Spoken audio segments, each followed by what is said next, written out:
Hare Krishna. Hare Krishna. Hare Krishna, Mataji. So today is which chapter? Chapter 5. Yes. So anyone knows the name of the chapter? Karma Yoga. Okay, so the chapter 3 was also Karma Yoga, right? So what's the difference? You're right, actually. But then I would like to know the chapter 3 also is Karma Yoga. So is Krishna It's replaying like action in Krishna consciousness.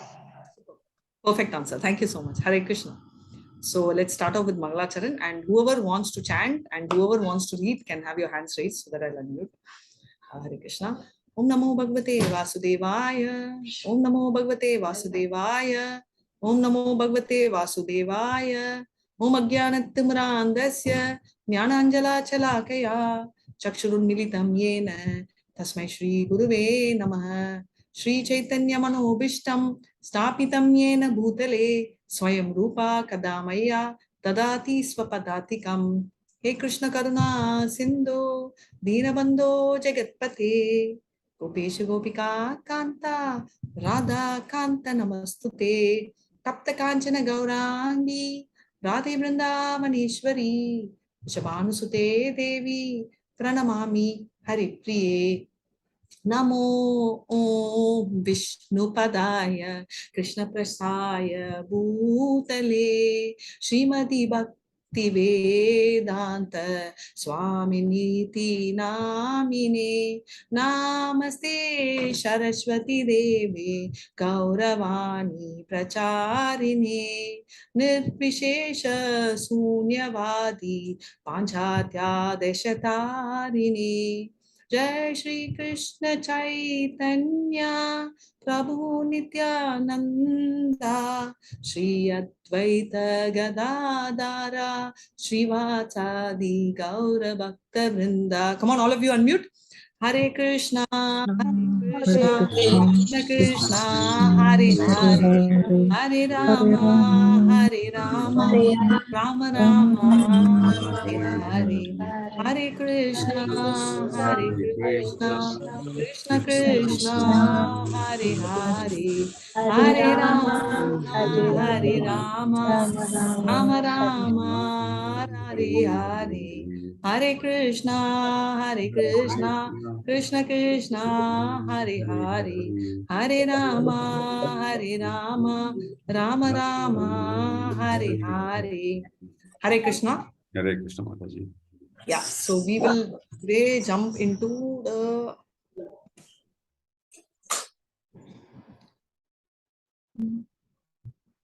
fifth chapter, so which is called Karma Yoga, and the difference is this is called Karma Yoga in Krishna consciousness, right? So let's see what is different about this chapter. So, Ondas Prabhu, can you mute all? Just in case. Yes, Mataji. Just opening the presentation.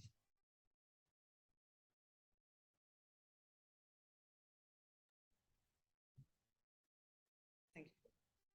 So Karma Yoga. So let's pay our obeisances to Shishi Radha Govinda and let's have a quick revision of our chapter 4. So what is the quick revision of the chapter 4? So chapter 4, we saw, what did we see in chapter 4? Can anyone recall? Let me go to the previous session. Can anyone recall what did we see in chapter 4? No, Mataji, first Krishna spoke about the importance of Guru Parampara. Superb. Yes, Guru Parampara. And then? Then he said, like, we get to know how old is Bhagavad Gita actually. Yeah, so it gave a different perspective. Very nice. And then he, like, Krishna reveals, like, about, like, what his actual position is. He tells that he is, like, not what Arjuna thinks he is, like, he's older than the oldest. And yeah, okay. And one more? Varnashrama Dharma. Varnashrama, very nice. Everything. And the last one, what does he conclude? What is required for all of us to do? Very beautiful one. So can we... he tells about attaining the transcendental knowledge. Like, yes, we need spiritual master to attain. Superb. That's the highlight, right? So fourth chapter starts with parampara and ends with the fact that the parampara system has to be continued and we cannot do self-learning. And I don't think I should explain this to you all, because that is why you all have come to a proper channel and registered in ISKCON, and you're learning through our parampara, right? So this work, I think, Prajesh, thank you, because I think you've done this work. So quickly, parampara, then he talks about all goals of all paths, creator of Varnashram. Then he talks about Karma Yoga and a lot of sacrifices. So that's one point which talks about sacrifices, like the Brahmins sacrifice the, what do they sacrifice, and the Rastas, what they sacrifice. Same way, various sacrifices which are explained. And finally, they say, Tadvidhi pranipratena paniprasnena sevaya. That means humbly surrender on to Krishna. So now we are entering into the 5th chapter, which has 29 verses. This is a very nice, interesting chapter. What are we talking about is now, the question is very similar. The only difference is in the 2nd chapter, Krishna talks about Buddhi Yoga, right?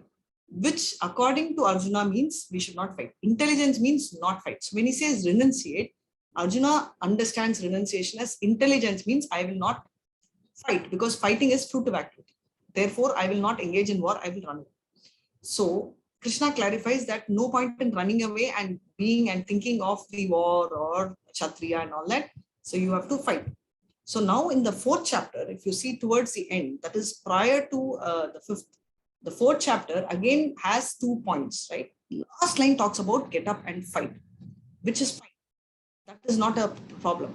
But then prior to that, why Arjuna is again in the 5th chapter, I'm just going back and forth. He asks that he wants to renunciate work, or which is superior, whether to renunciate work itself or result. Which is superior, he's asking Arjuna. And Krishna is going to reply to that, and that is where the chapter will start. So typically, this 1 to 6 is about that, right? Which is easier, whether to renunciate work or renunciate the result of the work, which is more apt. And he's also explaining, Krishna is explaining how to perform Nishkama Karma Yoga.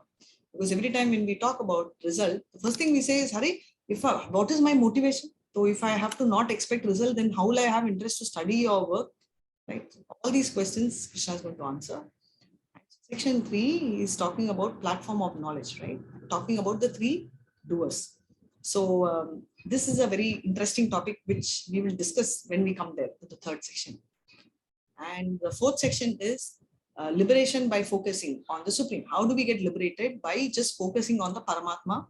Who does the focus on Paramatma? All the Astanga Yogis, right? So they focus on the Paramatma feature of mainly the Siddhis focus on the Paramatma feature. So now the 5th one talks about, okay, how do we do that? See, there is always a twist, right? Road taken, road not taken.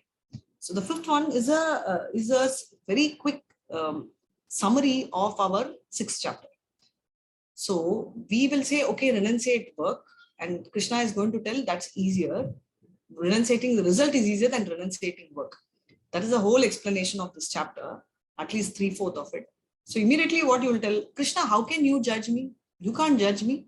I will decide. So we have this problem, to attitude. That is resolved in section 5. So we'll see it. And section 6 talks about peace formula. All of us want peace. Now tell me in this classroom, how many of you all want peace? Not peace, peace. Absolute peace of mind. Who wants it? Somebody? Nobody? Rajesh, only you and me seems to be wanting it. Acha, Dimple also joining us. Cool. Diya, thank you, Diya. So eventually, I think one thing is very clear. Most of us would want peace, right? So Krishna is giving that. That's the biggest thing. So Nishkama, Krishna is concluding by saying Nishkama is easier than renouncing work. So he's telling that please do not renounce work, because renunciating the result is easier than renunciating work. Why? He's going to explain. He says, though the goal may be same, both are endeavoring towards reaching me. He says working with detachment is not only easy, it's also, it's also more practical and more superior. So let's see how he says that. Diya, you want to chant? Go ahead, Hare Krishna. Yes, ma'am. Hare Yes, yes. Krishna. Arjuna uvacha sannyasaṁ karmaणां Krishna punaryogaincha samshati yachreya etayorekam tanme bruhi sunishchitam. Hare Krishna. Hare Krishna. Hari Bol. So And anybody who wants to read? I'll read, Mataji. Yeah, please go ahead, dear. Okay, Hare Krishna. Arjuna Krishna. said, "Oh Krishna, first of all, you asked me to renounce work, and then again you recommend work with devotion. Now, will you kindly tell me definitely which of the two is more beneficial?" Hare So Krishna. very clearly, Hare Krishna. So he's saying that, you're telling me both. You're telling me to renounce work, then you're telling me to work with devotion. Which only is beneficial? Please tell me more practically, how can I go again? Right? So chapter 2, we already saw, the various challenges which are being addressed by Krishna. That is compassion. He addresses with the help of jnana, telling that, okay, you tell me, what are the, quick revision. So what are the 4 issues and what are the answers? Issues you all know, challenges, but what knowledge does Krishna, or how does Krishna address them? Someone tell me the issue and the solution in pairs.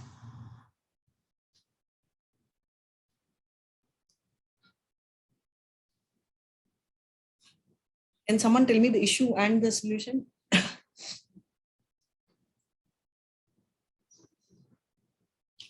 Hare Krishna, anybody there?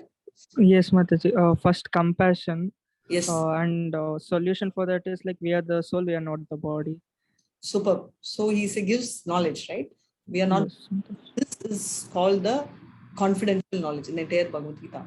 That is 1 to 6 reveals the first secret, which means I am the soul, I'm not the body.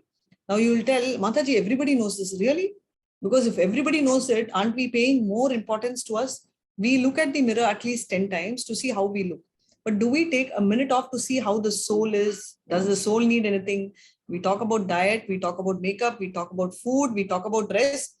At least our 90% of the day, all of us focus only on the body. But do we really focus on the soul? Just like the car, right? So we have a car, we have this guy. If you notice, we will give him money every month to clean the car every day. But when the service is due, very few of them take the car to service. Have you noticed? Have you noticed many of them try and delay service? Yes or no? Yes, ma'am. Yeah. And even you take car equal to our body. Even the cleaning the car inside happens once a week, whereas outside is every day. I also do the same. Every day the outside part of the car is clean, inside though it's only once a week. Now, why are we doing this? It's the same thing we do, right? Outside makeup is there. Inside cleanliness is rare. And overall engine, which is our soul, which is the actual engine, we don't focus at all, right? We try and delay it because that is why Krishna is giving that knowledge. Thank you so much, Pradesh. And now anybody else?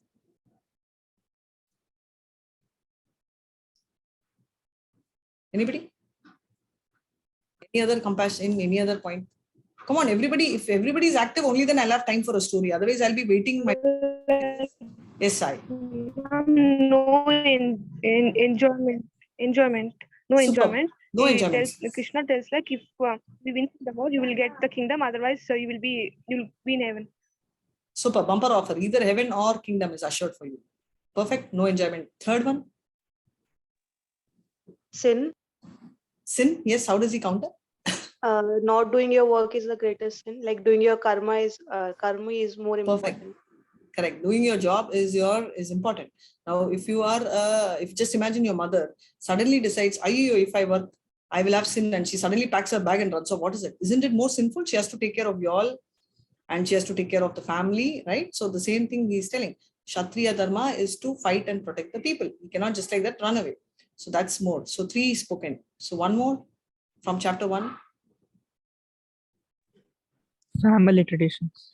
Yes, thank you so much. What does he say? Krishna says that it like if he thinks about the others' family tradition being broken, then like he will set a wrong example by running away to the forest. Yes, so he will set a wrong example if he is running away, because people will laugh at him. They will not think, oh, so compassionate. They'll think he's a coward, right? So, and finally, 5th one is indecisive, which anyway Krishna is sorting throughout. So this is what it is, which is there, right? Sinful reactions. Now, what happens? How does he address these two? We saw that in compassion and this, and in 3rd chapter, we already saw that for a fully surrendered soul, there is absolutely no need to fight, right? But then why he has to perform? So immediately Arjuna will tell him, I realize now I'm not the body, I'm the soul. So Mama realizes, okay, I'm not the body, so I'll pack the bag and go. Same story. Arjuna is again fully packed to run away.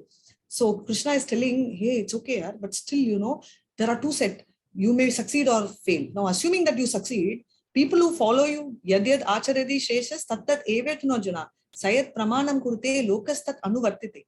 Great leaders, people will follow, and you flop, everybody will flop. So be careful, don't set a wrong example. So now this is the confusion. Now, okay, fine, I have understood. And fourth chapter, he talks about parampara, he talks about knowledge. And finally, he says that so many types of knowledge are there. And the best of all is sacrifice. That is transcendental knowledge, right? If you share knowledge, that's the best, right? So that's what he concludes. And he says, get up and fight. Now he's so confused, right? He's telling, okay, as Buddhi Yoga, again, he says that all sacrifice of work is, if you sacrifice the work, then it is ultimately the best of all. He's saying, okay, I'm willing to sacrifice work, and he's telling me to fight.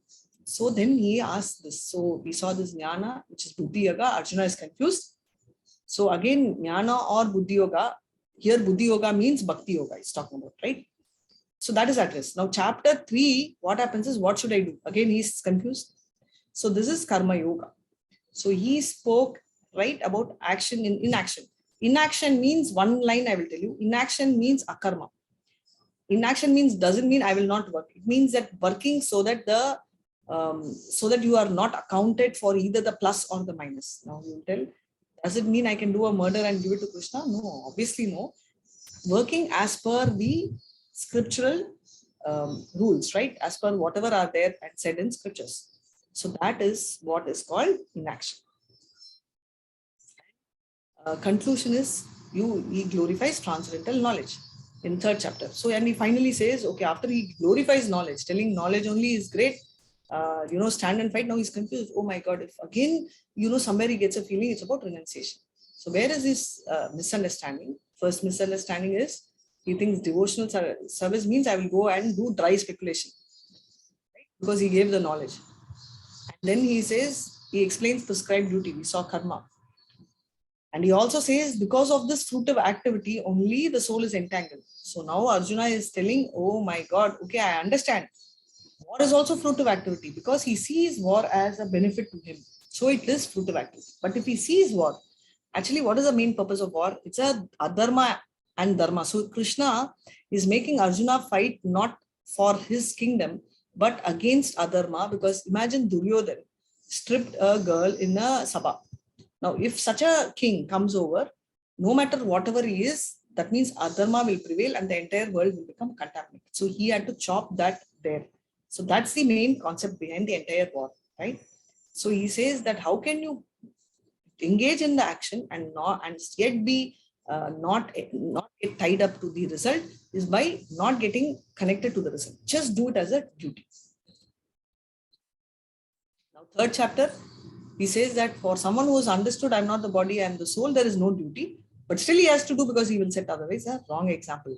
Two examples given in chapter 3. Who did duty? Who are they? Janaka Maharaj and Krishna himself. Super. Janaka Maharaj is father of Sita and Krishna himself. And of course, in chapter 4, he says all kinds of sacrificial work accumulates into knowledge. So knowledge. And then he says, get up and fight, which is the last thing.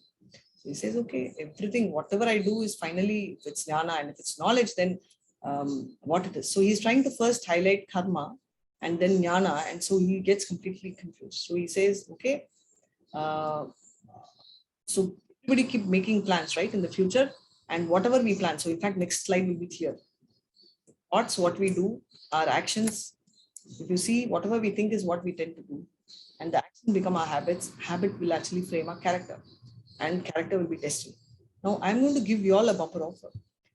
Now, I'm going to ask you all. So if, let's say, here, Diya is thinking very bad, let's say, of, let's say, Prajesh. Diya is thinking, oh, I chant so well. But Prajesh is such a horrible guy. He's not, sorry, Prajesh, just taking your name. He is like not good or whatever she's developing. Is it wrong or is it right? It's wrong. Diya, if you're silent, it means that you're really scrolling. Wrong, ma'am. Okay, so will Diya incur a sin or no? Yes or no?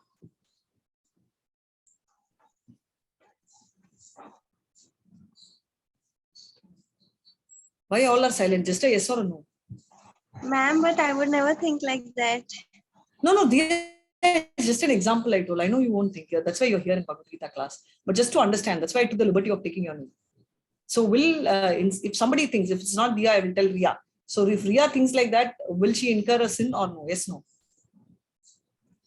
Mataji, actually, I've heard somewhere that in Kali Yuga, like there is no sin for like bad thoughts, but Yes. the thoughts may like get converted to actions, and then there will be a sin. So it's better not to think like that. Yeah, super. Thank you so much. So Diya, what Prajesh answered is right. So it is nice that you won't think, but actually speaking, most of us, right, all of us, there will be at least some part of our mind which will think negative about some person.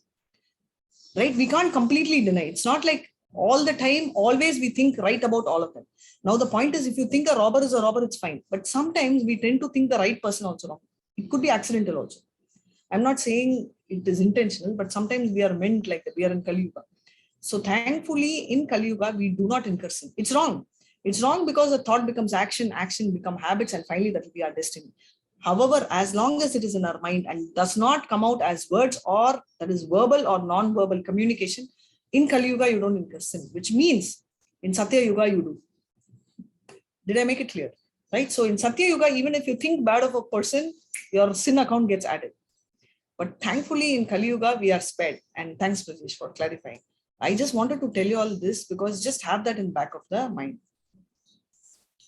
So why is Krishna trying to confuse Arjuna, or is Arjuna very answer this question. Tell me one thing, is Arjuna dumb or Krishna trying to confuse? And if so, why is Krishna trying to confuse? Is he mocking Arjuna? Yes or no? I need answers quickly. To help us understand, it is for us. Thank you so much. Very nice understanding. It's for us. Many people, even in level 2 classes, level 3, come and tell, oh no, I don't want to take Arjuna as a role model because he got confused. I said, we are born with clarity. We are confused every moment. In fact, our life itself is a confusion, right? But the fact is here, Arjuna is a very clear guy, but he is being put in this thought because Arjuna's questions are meant for us. He is kept in bewilderment because only then this will happen.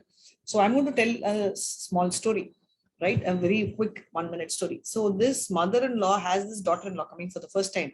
And the daughter-in-law, if she keeps telling, hey, what you're doing is wrong, the way you're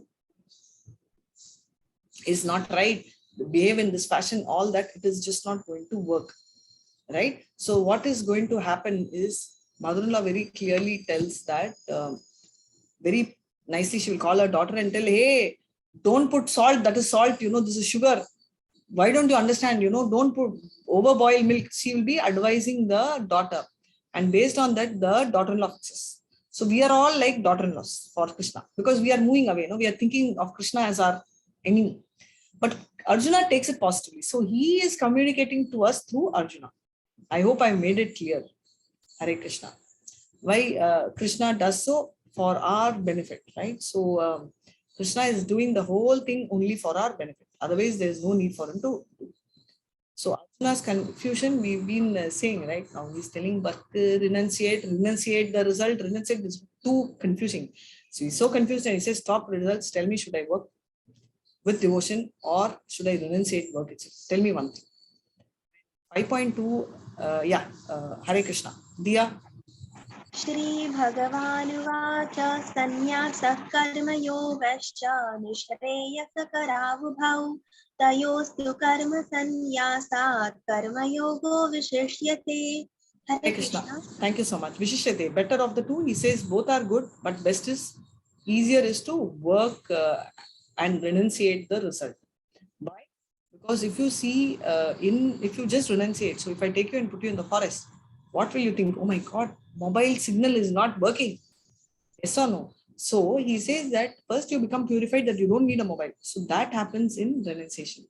Whereas for us, what they say, no problem, use mobile, use laptop, but use it for Krishna service. Here, if you tell, a mind is like a child, right? It's very adamant. If you pull the toy from the child's hand, it becomes very adamant. But if you give a better toy, the child becomes calmer, right? So working in devotion, Vaishnavas follow that is more calmer for the mind. Otherwise, the mind is like a monkey. It will become very violent. If you hit it, it will run away, right? You can't tell a mind, listen.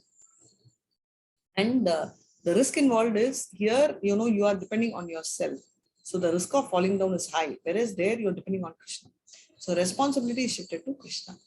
So this is incomplete and there it is complete. And moreover, even in which we are going to see tomorrow in the chapter 6, that you have the yoga ruda stage, which means that advanced Astanga Yoga, after he is controlling his mind, at that stage, it's okay. He can say it work. But it is not going to happen at the initial stage. Initial stage, even they advise them to focus on work only.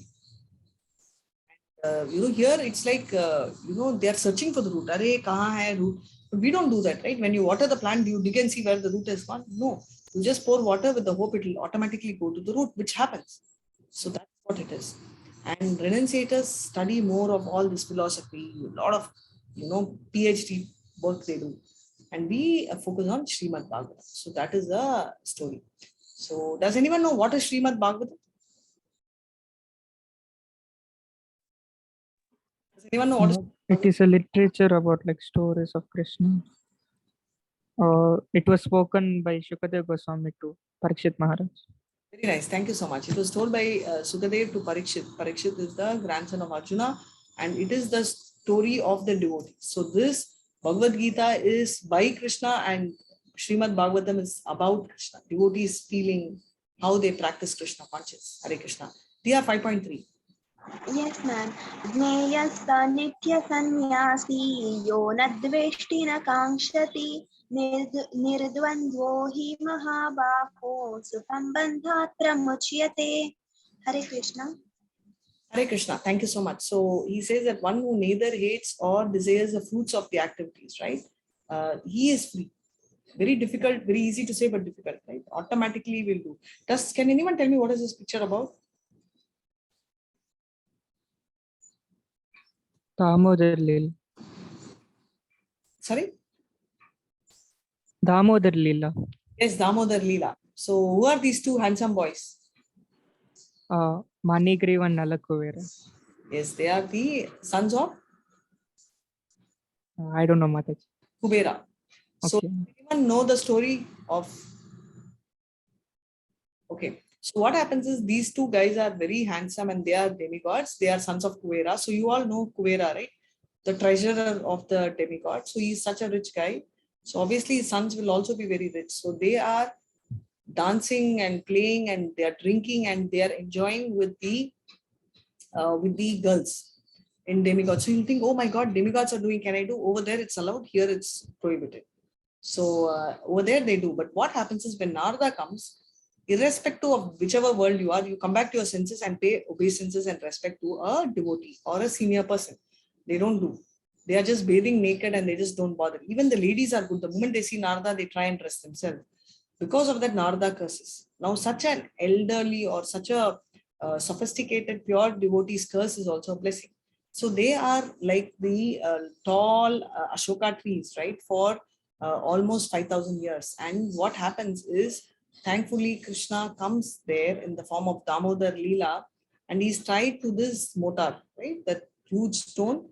And when he walks, mother ties him, and when he comes, he walks through the two trees, and the two tall trees, right, they fall. I think the height of the trees is like 13 feet or something. I don't remember the number, but it's like really very huge. And it falls, and two very handsome guys come and they get liberated. So that is the benediction Krishna offers. So that is what happens. Hare Krishna. Yeah, go ahead. Sankhya yoga pruthag bala pravadanti na panditaha ekamapyasita samyak ubhayor vindate phalam. Hare Krishna. Hare Krishna. Thank you so much. So he says that only a person who is not having proper knowledge sees these two different. Oh, devotional service is different, and study of this body and mind, these are all different, right? But the person who understands the concepts, right, is the same. Example, when you're reading Bhagavad Gita, you're understanding so much of technical work, right? Like about karma, jnana. So are you learning bhakti? Are you doing jnana? technically when you do bhakti, automatically karma and jnana comes as a addition. For example, in your college, right, or school, you are learning physics.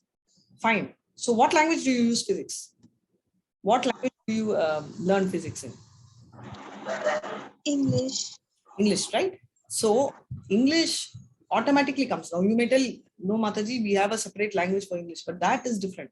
That's fine. But then you just do it because it's supporting your physics, right? But your major focus is this. Like now, let me go to Prajesh because I know what he's doing, right? He's doing medicine. Now, Prajesh, you are anyway doing your medicine in English, but do you focus on English? No. The focus is on the subject matter, right? Maybe you'll have anatomy or physiology or whatever you call it. The focus is on the subject and English automatically gets improvised in the process, right? So Bhakti Yoga is like that. The Bhakti Yoga is like, is the main core. And when you do Bhakti Yoga, like knowing the core subjects, rest of the things comes automatically. Now, what also happens while he does medicine, he also gets matured and other areas also improves. Can you say that, okay, he does medicine, but he will not know how to keep, he will not have any knowledge about electricity because he's doing medicine? No, as he gradually progresses, he will know how to operate the machines, how to do this to an extent. Maybe what he will not be able to construct a dam, but then whatever is required, for the theater or use a van and all that. So automatically Nana also comes in. Hare Krishna. So he says that one who knows understands this, right, can attain the devotional service, because one who sees both at the same level are those who can really understand this one. So what is happening? What is the difference, right? So this person neither hates nor what is the similarity? We saw the difference. We've seen that both are free, both are liberated, both of them understand that they're not the body. The only difference is there they give up on liking, whereas here they give up, they do everything because they do for liking of Krishna. That's the only difference. So Prabhupada has also said, can someone read this please?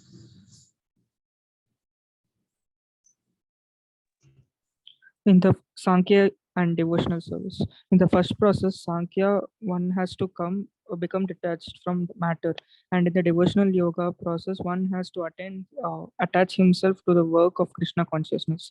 Factually, both processes are the same, although superficially one process appears to involve detachment and the other process appears to involve attachment. Attachment from matter and attachment to Krishna are one and the same. One who can see this sees things as they are. Hare Krishna. Not detachment. Attachment is detachment from matter. So automatically, when you get detached to matter, you will get close to Krishna. Is their philosophy. What we say is we will get attached to Krishna and automatically we detach to matter. So that's the concept. Hare Krishna. Yes. Sannyasastu mahabaho dukkhamaptuma yogataha yoga yukto mudirbrahama nachirenadhigacchati. Hare Krishna. Hare Krishna. So what he is telling, merely renouncing the activities and not engaging may sound good, but you cannot make one happy, because after we go there also we'll search for mobile, right? But what happens, working in devotional service actually gives you a higher taste. It will be faster. So we finished first session and we are going to the second session, how to perform this. So working with detachment, we already saw. I'm not going to repeat this because we did that in the third chapter, right? So quickly, I'm going to ask you all, what are the three types of karma? Akarma, vikarma, and karma.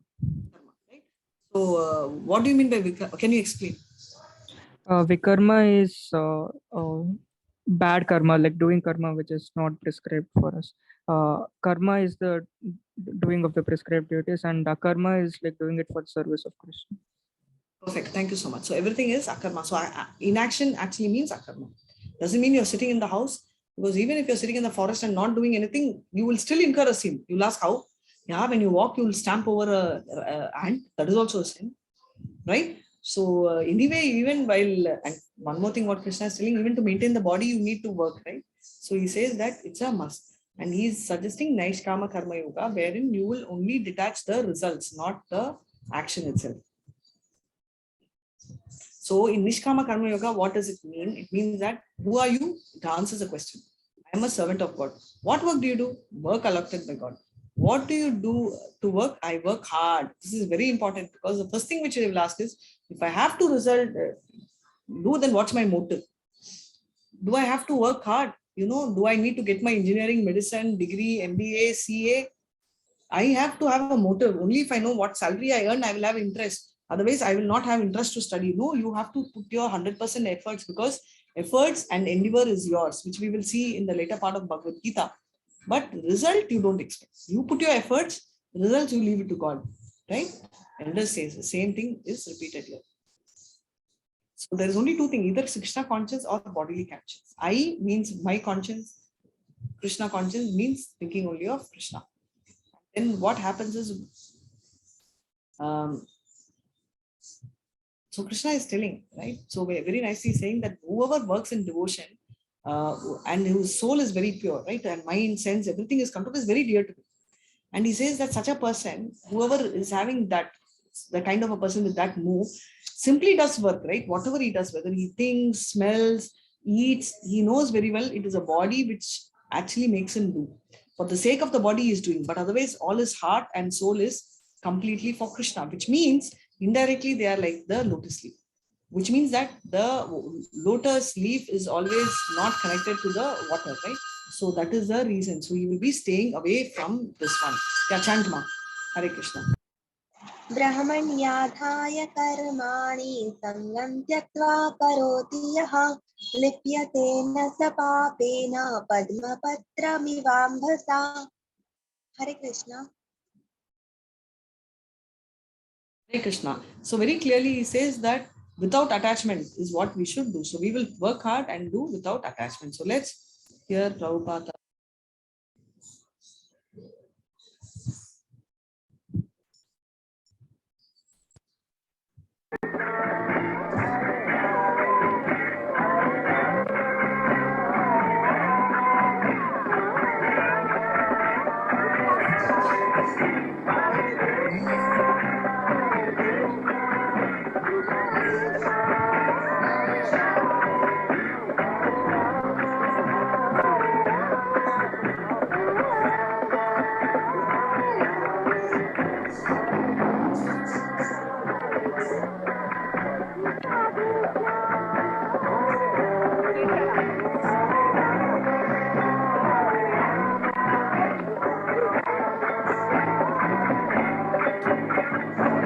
So see how happily they are chanting, right? So this is what it talks about. So here we already saw, we're just repeating the same, that the yogis, yeah, Diya, go ahead and chant here. The yogis give up on their work, whereas the bhaktas focus on that. Yeah, please go ahead. युक्तः कर्मफलं त्यक्त्वा शान्तिमाप्नोति नैष्ठिकीम् अयुक्तः कामकारेण फले सक्तो निबध्यते. Hare Krishna. Hare Krishna. So he is telling that the steadily devoted souls, right, attain unadulterated peace. So they will have automatic peace if they are completely devoted. Otherwise, what happens? They will involve in the fruitive activities. Does anyone know the story of Nirga? King Nirga? Any idea? Yes, no? Rajesh, do you know? Hare Krishna Mataji, I know like half, like I'm not Sure? sure. No problem. I'll go ahead. So see, we always get credits, right? So it's like you get 75 marks for your subject and 25 marks for the record. Now, where is the scoring? The scoring surely is in the record work, right? I'm talking about, let's say, 8th, 9th, 10th, 11th, 12th, because it's easier, because we can see and copy. We have to keep it neat and beautiful. And even if we are not great in drawing, we'll ask somebody's help to get it done. I remember very well, because I used to, I'm not a great artist, but still my brother used to be horrible in drawing. So I used to do the drawings for him and he used to get his marks. So that's the concept, right? So Nirga also followed something like that. How? So when you do charity, austerity and all, you get credit. Let's say you get 1 point. But if you do it on a specific day, like in Ekadasi, you get bonus points. How? It's multiple. So if you do one charity of 1 cow, in Ekadasi, it's like 100 cows. Like that, his credits were so high. So he was building so much of, this is very important, because to understand why should we give away good habits, right? So he accumulated it so much that, his road to heaven was confirmed.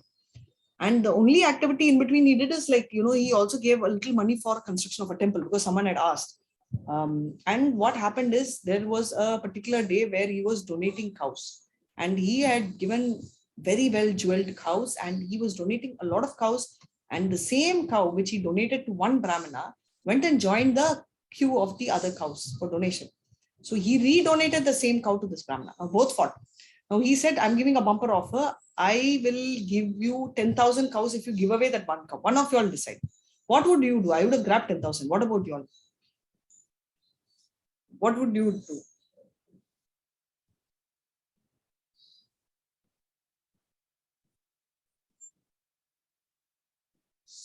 Hare Krishna, what would you do? Mataji, can you repeat the question? I have some. He network. says that see, both of them are fighting for a single cow. So he says that if anyone gives up on this particular cow, the other person gets 10,000 cows in replacement. I would give up the cow. Yeah, we're getting 10,000 cows, right? And I would love to give up too. But unfortunately, he doesn't do that. Both of them don't do it because Brahmins are not like us, right? We are in the mode of fashion. We like, okay, business minded 1 to 10,000. They are not bothered. So this belongs to me. I have to get it. So both get angry and they curse him to become a lizard. And he stays for many, many years in a huge well where Krishna's kids, grandchildren are all playing. And they see the lizard and they go to Krishna. And Krishna comes and lifts. And that's when, he gets liberated. Now, what is the advantage? Now he gets directly liberated. If he goes to heaven, he will come back here and there. How did he get liberated? Because he did, among all the pious activity, one mistake, he got the body of a lizard. But just that he did one religious activity, more than religious, what should I say, akarmic activity, right? Towards Krishna, he has a chance of going to the heaven, right? So that's the biggest advantage. Not heaven, to Swarga. That's why he gets liberated by Krishna. Hare Krishna.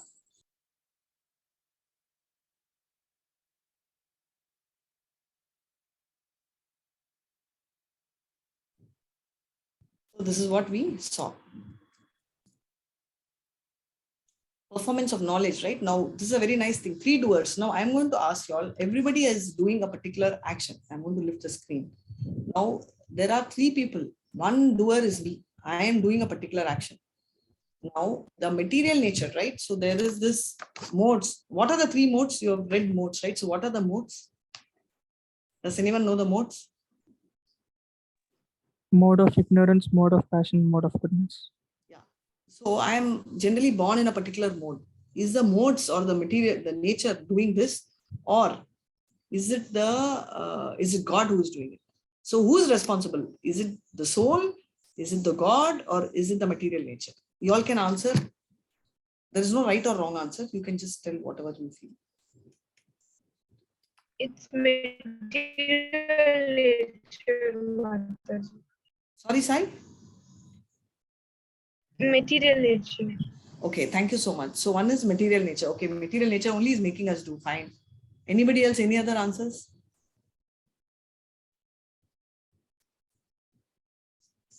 So happy you told material nature, but most of us tell God. Have you noticed? I don't know why this happened to me. I don't know why God gave me this. Yes or no? Have you experienced or? Yes, Mataji. Yes, Yeah, most of the time. Like my maid, for everything, she will tell God only did this. God only did this. But of course, there are different views. I'm not supporting any particular view. But do you have any other view, or you all want to go with Sai, like, it's a material nature? It's our mode of nature. Okay, mode of nature. Okay. Anything else? Anybody else? So material nature only. Nobody else plays a role. Okay. So let's see who are the 3 doers. So now what is happening is there are 3 doers, which is one is, the Jiva, middle one is the material nature, and Krishna. So what is happening? Doer number 1, Jiva. Let's take the view of Jiva. Hare Krishna. Yes, go ahead, chant. Sarva karmani manasa sannyasyaste sukham vashi navadvare pure dehi naiva kurvanna karayan. Hare Krishna. What is happening, right? He says, oh my God, this poor soul is very sadhu, right? He's so nice. And it is sitting inside the body of 9 gates. So can anyone explain 9 gates? Where is 9 gate in our body?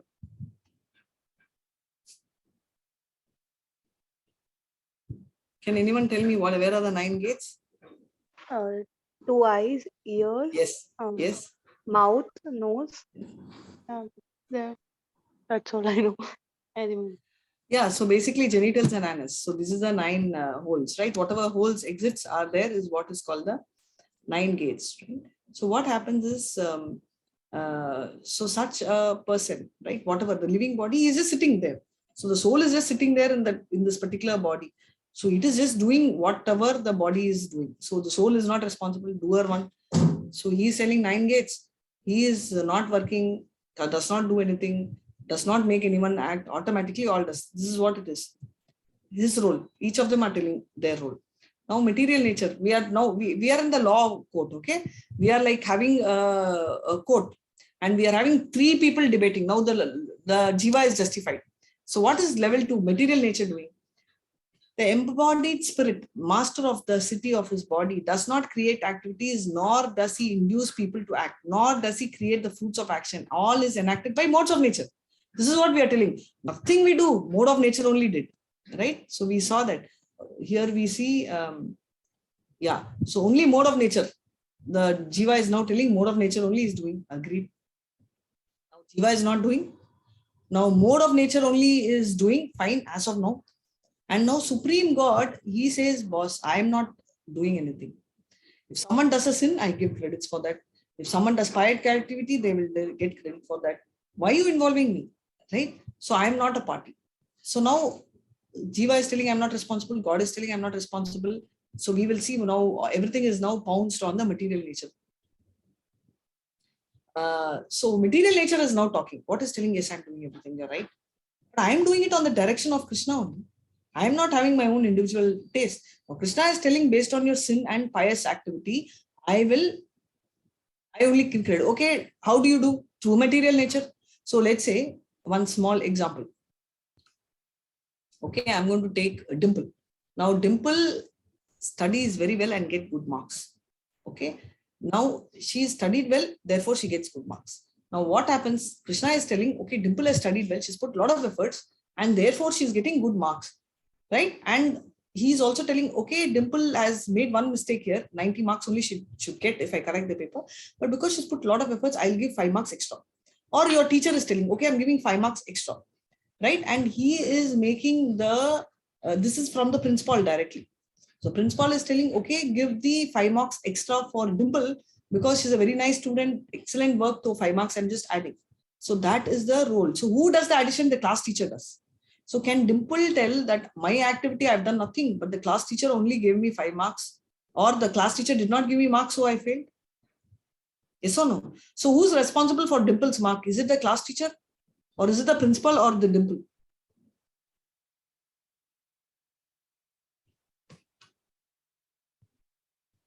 Hare Krishna, why are you also silent?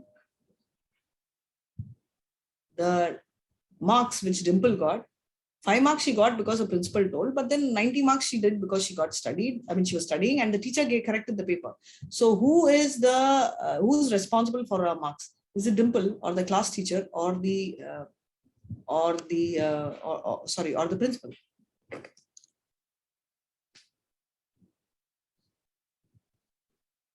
No right or wrong answers. I think it is Dimple Mataji's responsible. Sorry, it is? Dimple Mataji.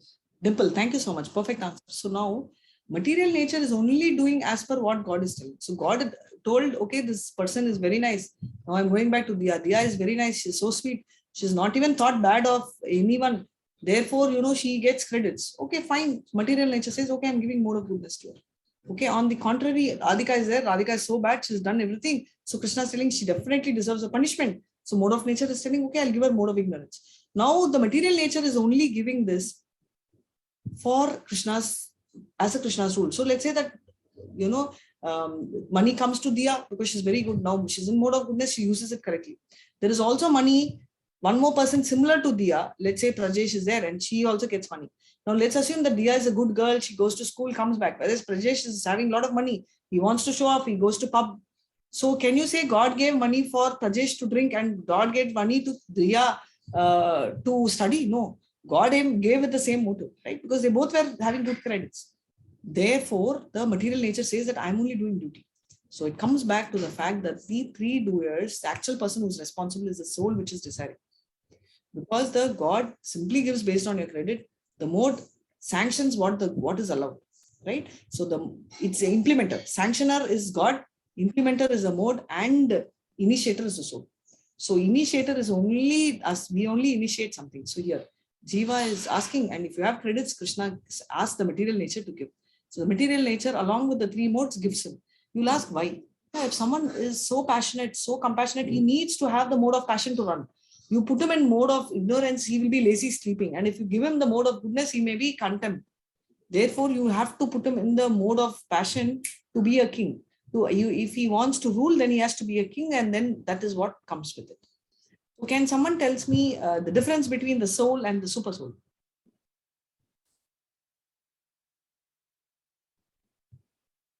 Difference between soul and super soul?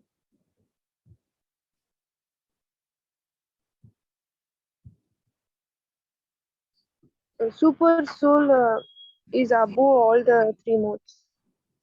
Super soul is above perfect. Super soul is above fine, that is one. And us?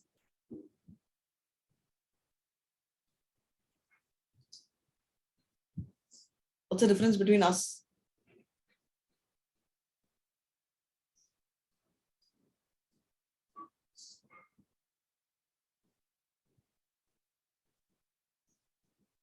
Difference between us and the super soul? Super soul will not be affected by modes of nature, whereas we will be affected. Super, very nice. So super soul will never be affected because it's above the modes of nature. Very beautiful. So we are Anu and super soul is Vibhu, right? So big. And we have limited independence and Krishna has. So that's the point. So we are moving to the last but one session. So I hope you understood three doers, right? So we always blame it on God or blame it on material thing, but we are responsible for everything. Liberation by focusing on the super soul. So this is I'm not going to touch this topic much because we're going to discuss this in chapter 6 a lot. So he is talking about Astanga Yogi and how he can do, right? So here we are talking about the role of Astanga Yogi, how he will meditate, how he will focus. But what is very important in 5.18 is Hare Krishna. Vidya Vinaya Sampanne Brahmane Gavihastini Suni Chaiva Svapa Keva Pandita Samasat Darshinaha.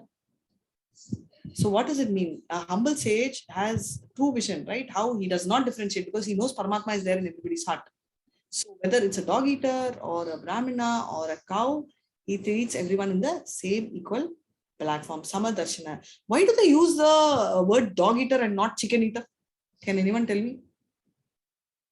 Chandala means dog eater, right? So why is he using dog eater here?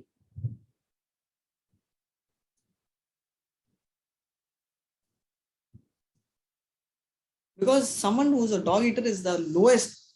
He's like outcast, is the absolute bottom. So there is nothing worse than dog eater. That's the thing. Situated in Brahman platform. So what he does, he will focus on Krishna, do meditation on that and get situated. So that's the point which he's explaining. So we're talking about self-realized person. How does he work? His mind is always, there is no enmity, no good, bad. It's always same and perfect, right? There is no mistake at all. He is neither happy nor joyful. He knows the difference between a diamond and the stone, but he does not get into he doesn't care. For him, both means the same. He knows it. He knows what's a diamond, he knows it's a stone, but he doesn't care. He will treat both equally. And such a person, right, is always in a great, he's a very self-realized person. Does anyone know the story of Haridas Thakur? Anyone knows? Yes, no? Haridas Thakur is Acharya. He used to chant 192 rounds, which is like, he, at least in our standard, it will be like some 20 hours of chanting a day, right? So he was like legit, he was on and on and on. So what was special about Haridas Thakur is Haridas Thakur was someone who actually was totally thinking only of Krishna, and they had sent a prostitute to disturb him. And any girl approaches a guy cannot tell no, right? He has to address. So he's there and he says that, he keeps chanting and he tells her, my chanting is not over. She gets bored. He says, come tomorrow. She goes and comes. Next day also he's chanting and she gets bored. He says that give me one more day, come back tomorrow for sure. She comes, he says, why don't you sit here? I'll be chanting, I'll finish off, just have a few more rounds and then, I will satisfy you. At that time, while she is hearing chanting, right, she gets completely addicted to Krishna and she falls on the feet and confesses that she did this on the force of somebody else. So this is the power of the pure devotee. Devotee, with association of devotee, even for a second, they can become pure. Now, it is later understood that Haridas Thakur was waiting there because she will come and he can liberate her. That's a special Hare Krishna. 5.22. Yehi samparshaja bhoga dukkayone dukkayonaya evate adi antavanta kaunteya nateshu ramate budaya. Hare Krishna. So he says that an intelligent person does not take part in the misery, right? He will, whatever is going to be adulterating him, whatever is bothering him, he will stay. So he's telling to Arjuna, please, be wise and don't get addicted to any of this habit. Be a wise man. One second. So be a wise man and please ensure that don't get, see, what does it mean? Bhoga means anything which is attractive, like eating food, all that is what it is. Samsparsh means any contact. Example, you take these insects, light insects, they get attracted to light and they die. Now deer is very fond of music. So the guy will play nice music, it will come and get trapped. Now the honey bee goes towards, because it's got the taste, right? So it will go on, get addicted to the honey and keeps drinking honey and the flower closes. And the fish has so many fishes in the sea, but it's so greedy, right? So the guy puts a fish and uses it as a bait. And now if you see elephant, the he elephant is trapped with the she elephant. She elephant goes around and the he elephant actually comes in search of her and falls in the trap. Now these are all animals with one particular smell. Only one. But whereas human, we have all addictions, right? So that's why they say intelligent person does not get addicted to any of this. See, for us, everything we have, all our senses are, everything is there. So therefore, you have to stay totally away and tolerate. Now we are talking about toleration here. Do you remember anywhere else Krishna spoke about tolerate? Anywhere prior to this, do you recall Krishna talking about tolerate? Here, because Arjuna is asking, how long should I tolerate? He says, till you die. So he says, tolerate till the end of life. So does Krishna talk about tolerate anywhere else prior to this? Yes, no?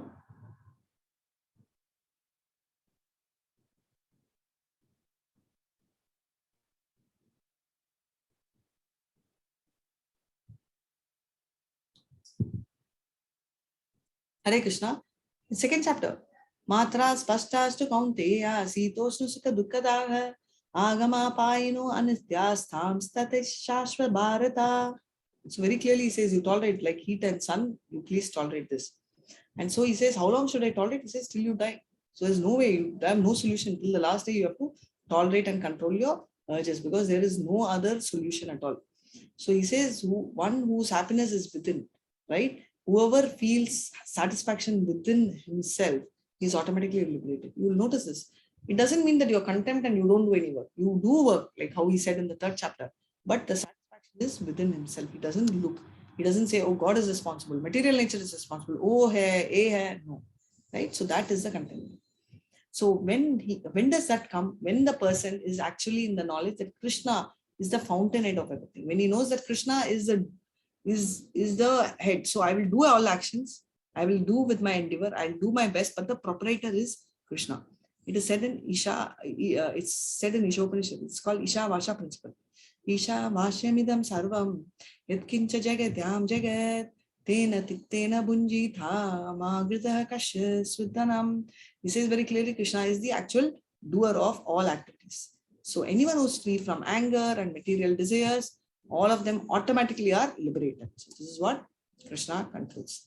So this is the fourth, which is also combining Astanga Yoga. Here he's going to talk. This is totally about Astanga Yoga, which is just like an introduction. So different types of Ashtanga Yogas are discussed here. How you should focus, how your eyes should be, eyebrows should be. I'm going to skip this as I said earlier, and this we will discuss in length in the 6th chapter. And peace formula. All of you all were asking about peace formula. How is the peace formula? Anyone who has complete knowledge about Krishna attains liberation. Bhuktaram yagnatapasam sarva lokamaheshwaram sukrudam sarva bhutanam nyatvam mam shantim rakshati. So anyone who is having Krishna in his mind and understand he is Sarvalokameshwaram. He is the one who is the proprietor of all.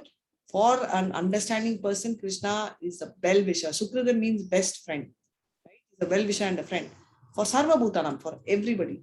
And he's sure to reach the happiness. So this is the final piece formula. So he says that in very quick updation, what does he say? Nishkama, you have to work. You have to, how to perform Nishkama? Who is actual doer? Jiva or material body or Krishna? And finally, liberated by the focusing on super soul, right? So you focus on super soul and get liberated. Astanga yogis, how do they do this process and what is the final piece form? So with this, we are ending the session. Vancha kalpatarubhyascha kripa sindhubhya evacha patitanam pavanebhyo vaishnavebhyo namo namaha ananta koti vaishnav kiche. Hare Krishna, Krishna Krishna, Hare Hare, Hare Rama. Come on, all of you. Hare Rama, Hare Rama, Rama, Rama Hare Rama, Hare. Hare Hare Krishna. Thank you so much for the chapter. Just a couple of things which I would like to know is I hope you have marked the attendance. Do you all have any doubts? And is there anybody in this group chanting 16 rounds? Or anyone chanting above 8 rounds? Yes, ma'am. Well, Mataji. Agam, okay, how many rounds do you chant? Ma'am, sometimes 10, sometimes 12. Oh, very nice. Very good. Thank you so much, Hare Krishna. So you've been associated recently or you've been with ISKCON for quite some time? Ma'am, classes recently, but I joined, I got connected from Dehradun, where my physics teacher was, he was a devotee, means he was Prabhuji there and he used to teach us there and he used to tell us about this chanting. Srivas Prabhuji of Dehradun or here? Because ISKCON Mangalore, Srivas Prabhuji talks in Telugu. No, Dehradun itself. Dehradun, okay. That's in our coaching center. Oh, got it. So that's very nice. That's about it, nothing much. So is there any doubts you all have? Any other doubts? Mataji, I think no announcement for Bhakti Vriksha can be made, Mataji, because like last time I did the class and then like very few joined, so sure, others can be encouraged. Sure. In fact, Bhakti Vriksha, thank you. You can tell now. But in fact, if I am coming in a few seconds late, you can tell off at the beginning also, so that everybody will be able to appreciate. Yeah, go ahead, anyways. Okay, Mataji. Okay, Hare Krishna, everyone. Weekly once we have Bhakti Vriksha classes, like where we come together and read the purports of Srila Prabhupada and we discuss the chapter that was done by Radhika Mataji. And like if we have any questions or something, like we can try to get the answers from Bhagavad Gita, or else like we can ask Radhika Mataji in the next class. So it will be really useful. The main purpose of Bhakti Vriksha is to read in association with devotees, and devotees association, it's like very, very, very important. So I request like all of you to join the class. Like Bhakti Vriksha classes are there like every Fridays from 8 to 9. And like last Friday I couldn't join because there was orientation class of Bhakti Shastri for me, so I couldn't take it. So this Monday we'll be having that class from 8 to 9. And about the next Friday class I will tell soon, because I'm not sure like when my Bhakti Shastri class will be there. So this Monday 8 to 9 I request all of you to join. Like last time Sai Shrishti Mataji had joined, and like we read the purpose of like chapter 3, and we tried to understand, like we discussed like what we understood. Very bold, very nice. Thank you so much. It's very useful because most of the time I feel that most of our reading, especially at college age, we very rarely try and read. So it's best that you all come and people can take turns, and it will be more informal. Here it's more formal, right? I'm moderating the whole thing. There you can have a free talks, right, about the subject. And as he said, any doubts you all can come back to me. Thank you so much. Thank you so much, Prajesh. Tomorrow, I mean, the next class, I think we should do it at the beginning. Yeah, most probably we will have it tomorrow, but we will reconfirm it.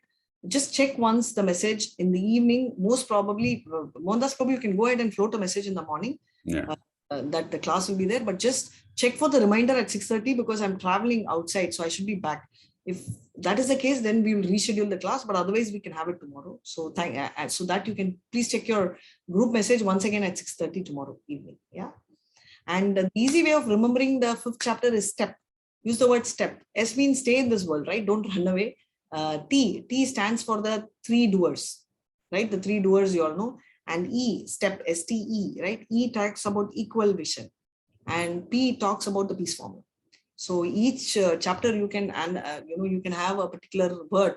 So you will be able to do. So step represents the 5th chapter. So stay in this world, the 3 doers, and equal vision, and finally, the peace formula. So I just thought I can give, going forward, I can give you the, something like this so that you will be able to record. Hare Krishna.